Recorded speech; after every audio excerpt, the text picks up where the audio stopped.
2010 represents the type of rain event that will happen more frequently in the future. And by that, I mean precipitation in the winter falling as rain rather than snow before vegetation has started uptake on frozen ground, or in the case of this storm, on ground saturated with snow melt. And unlike coastal flooding, most communities don't have modeling to project where future inland flooding will occur. And modeling efforts currently underway tend to focus on riverine flooding. And as you'll see from this presentation, a tremendous amount of the flood damage was unrelated to rivers and streams. So we thought really looking backwards at the data for 2010 could be a way to understand both where and why future flooding will occur. So next slide.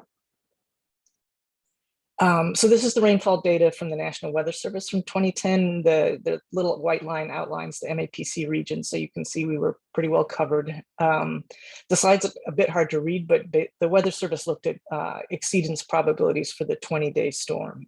So the lightest green is the 10 to 50-year storm, and the darkest is the 200 to 500-year storm. Next slide.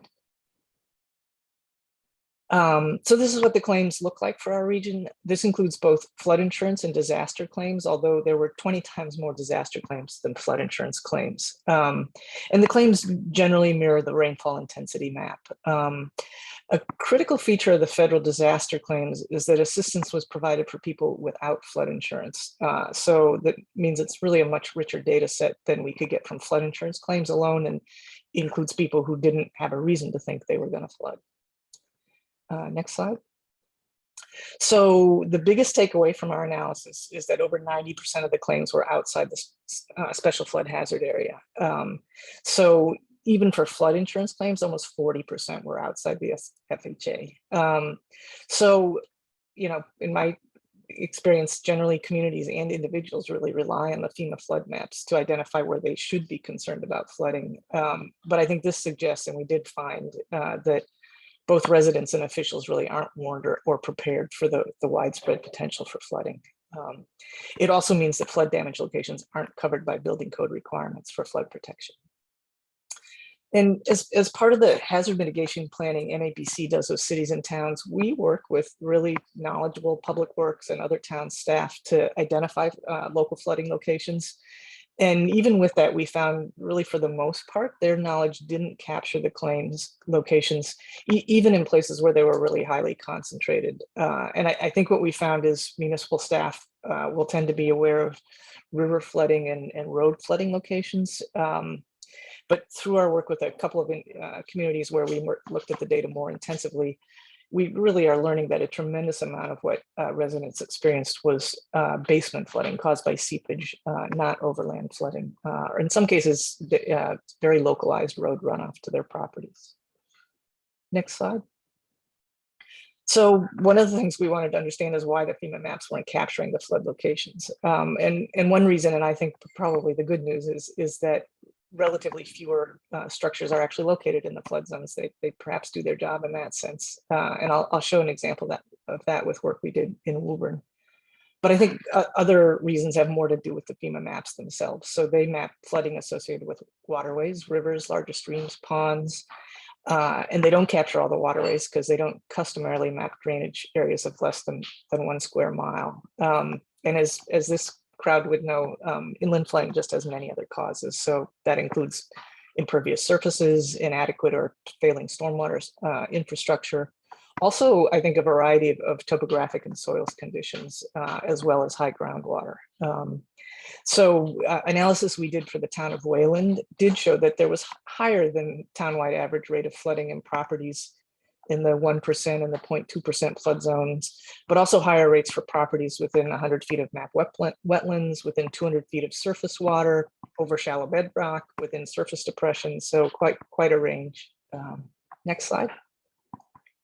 I think you'll be interested in a couple of examples that show the impact of former wetlands. So this is the city of Newton, and on the left is a map that shows the insurance and disaster claims in their current flood zones, wetlands, and ponds. And you can see that Newton really has very limited flood zones, mostly along the Charles, associated with a couple streams. So we looked at the map and just didn't really know what to make of the location of all the claims. They just don't appear to be located related to any water source.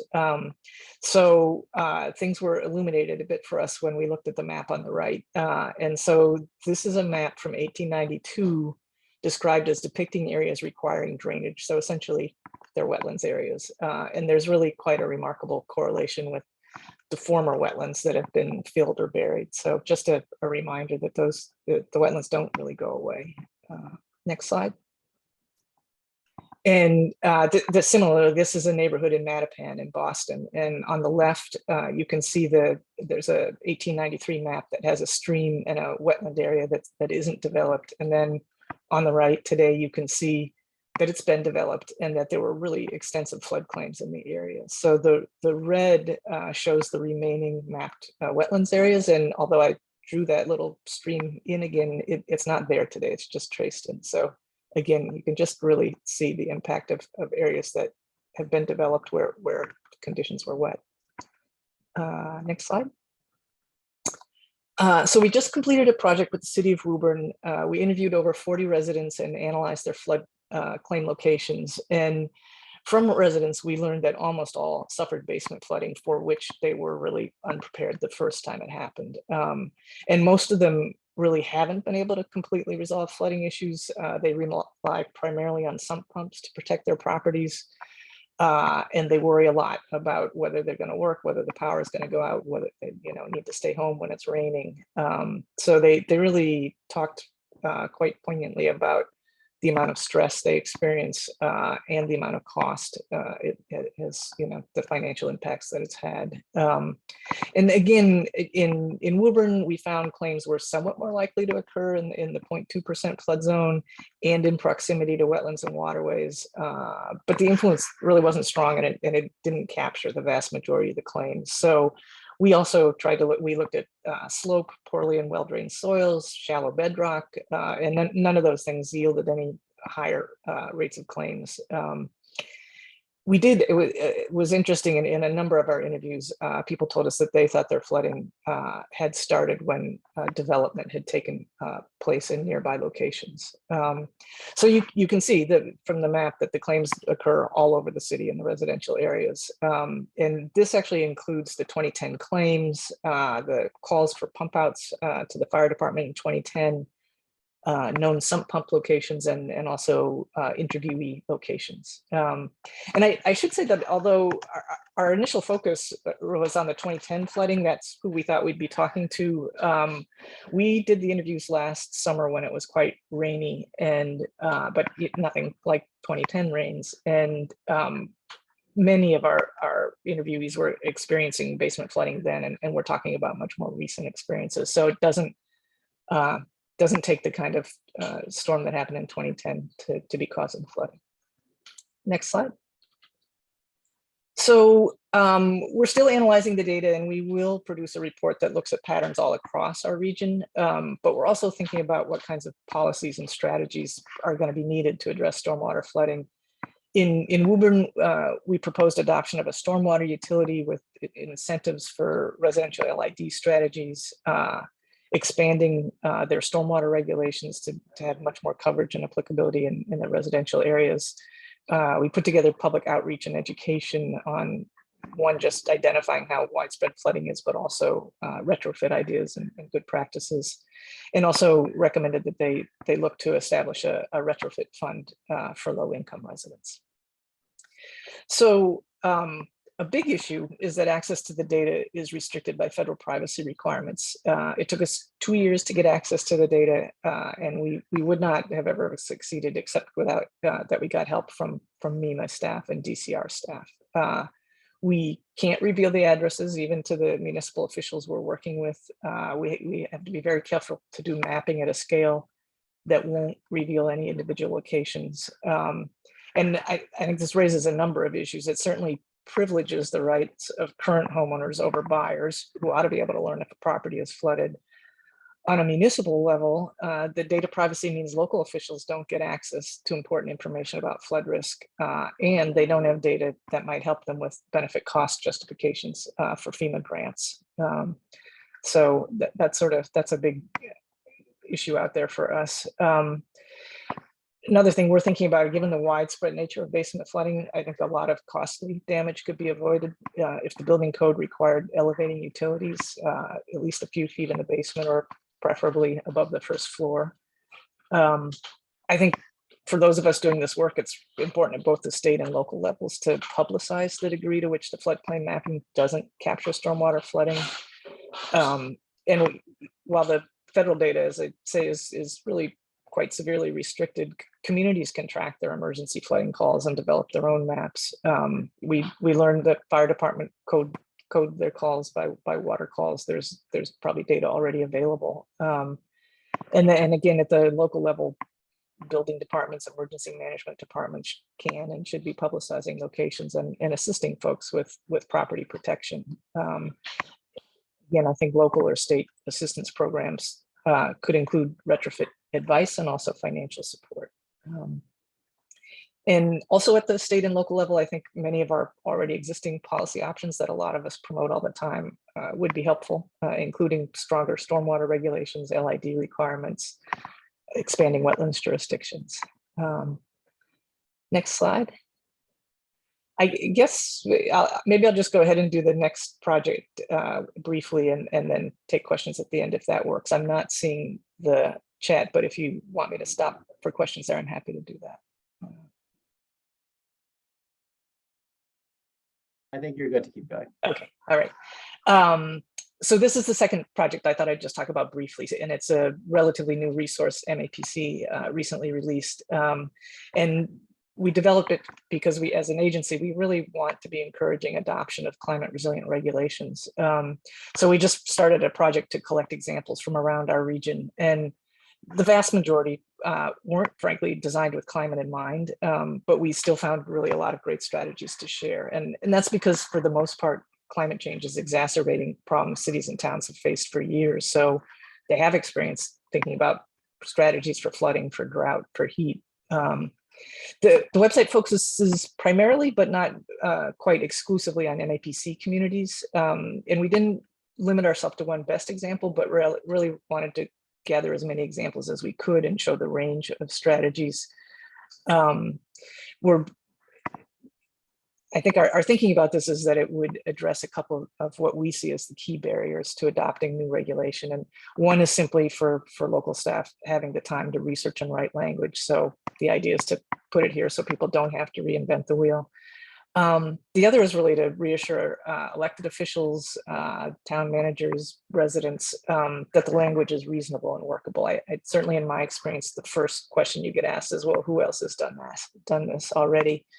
And also in my experience, when that question is asked, people are really more interested in what neighboring communities have done. They don't really want to hear about New York City, and not Boston, for example, either. So the website is meant to answer that question. Next slide. So the website's organized by regulation, and these are the current categories. We'll keep adding to the site. I think it's really inevitable that people will find errors or mistakes of interpretation. So each example includes a link to the actual language. Certainly want to encourage people to make their own review of things they may want to adopt. And I'll just give you a couple examples of the kinds of things we're looking at in the next slides. So next slide. So for floodplains, we found examples including prohibiting construction, incorporating sea level rise, requiring special permits, limits on expansion of structures and contribution to lot size, and requiring pedestrian and vehicular access, which that one sort of intrigued me because strikes me as perhaps a way around some of the limitations of the building codes, because you're not regulating a structure, you're regulating the ground next to the structure. Next slide. For stormwater bylaws, we look primarily for regulation more stringent than the 1 acre requirement, for updated rainfall rates, and for increased infiltration requirements. Next slide. For wetlands, we looked at things like performance standards and buffer zones for land subject to coastal storm flowage. I think the buffer zones is one way to think about sea level rise. Stronger protection for isolated land subject to flooding, and protecting compensatory storage and water quantity. And we flagged some communities that have actually integrated climate resilience throughout their local bylaw or ordinance. Next slide. And for site plan review, Hull requires consideration of sea level rise. Other communities have a variety of pretty extensive language around climate resilience and greenhouse gas mitigation strategies. Next slide. And the drought-oriented regulations include restrictions on private wells and irrigation and implementation of kind of a variety of strategies for water conservation. And I think that takes us to the end. And so happy to stop sharing and just take questions if people are ready for that.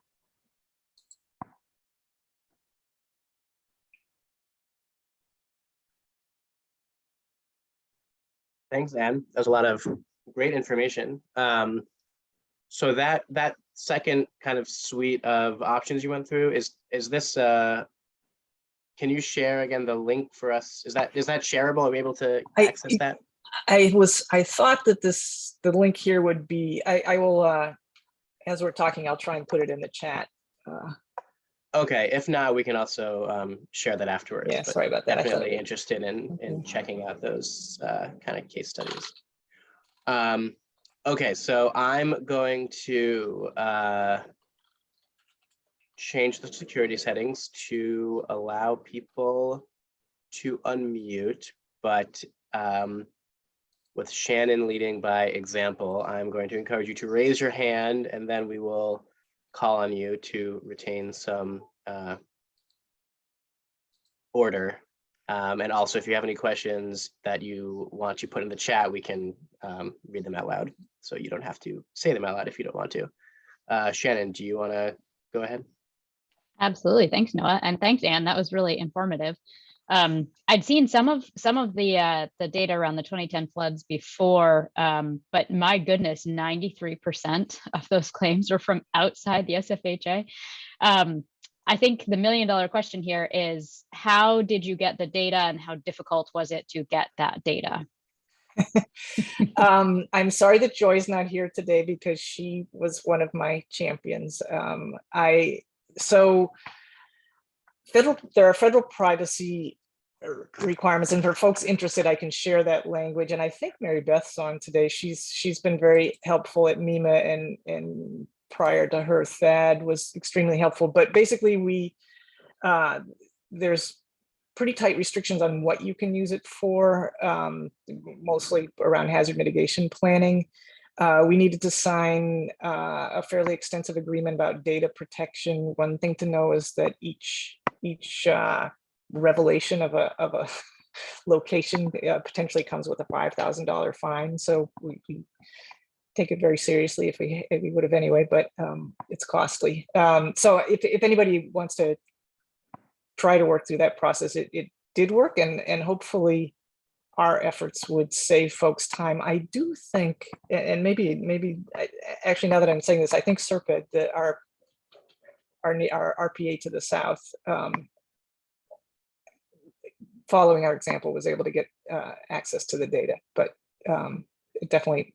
there's some bureaucracy to go through, but I think very, very worthwhile. I will say about the data, one thing that's been interesting to me is that we are putting these in all our hazard mitigation plans now. We do the mapping, we show it, in the way that we can, and we show it to people and talk about it. And I thought, same kind of reaction. Oh my God, 90%, people would kind of go wild with wanting to solve this problem, and that's really not happening. And I think one of the things that is true is it doesn't really fall in anybody's job description, like who's supposed to sort of deal with widespread flooding that you didn't know was happening, and what would you do about it? So I'm still pondering that. I've been disappointed with that. I was delighted that Woburn wanted to take on a project to kind of dig deeper with it, but it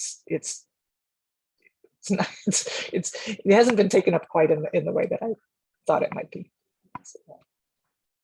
Thanks for that.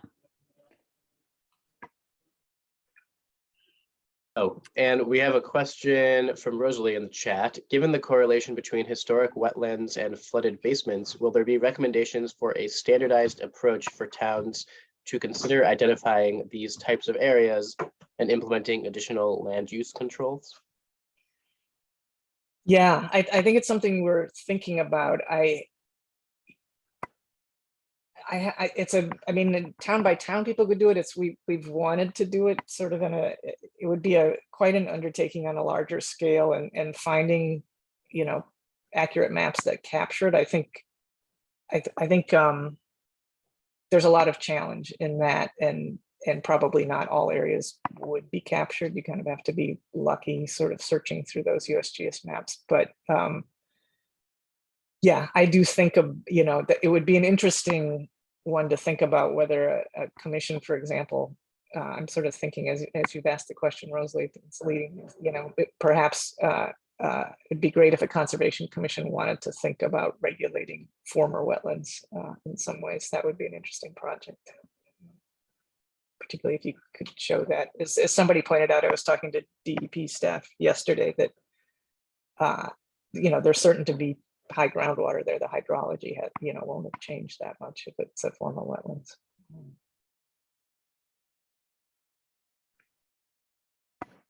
Thanks.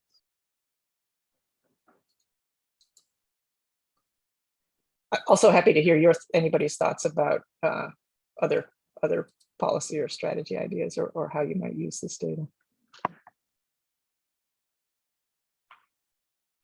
In response to that, I'm certainly interested in collecting similar data for the Cape, particularly, back on those flood insurance claims, seeing where we're actually getting claims. I've seen some other studies like this in other parts of the country, and that seems really informative. And we are working on, related to the second project, you're aware that we've been working on LSCSF perform regulations, and next should be performance standards. So different ways that we're doing some stuff and hope to do some things. But yeah, the question of how you regulate those former wetlands and get interest in that, that's a challenge. Yeah. Indeed. And yes, I do know you've been doing good work, and although we tried to stay focused on MAPC, just because that already was an overwhelming task, we really are interested in continuing to add. So as folks on the Cape are taking up your recommendations and adopting them, please do send them along. We'll get them added. Will do. We just need some folks to adopt them, and then we will. Well, that's the next thing. That process can be painfully slow. Right.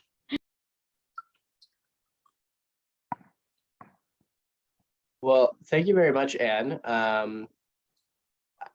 We appreciate you taking the time to come present to us about that and sharing that interesting information.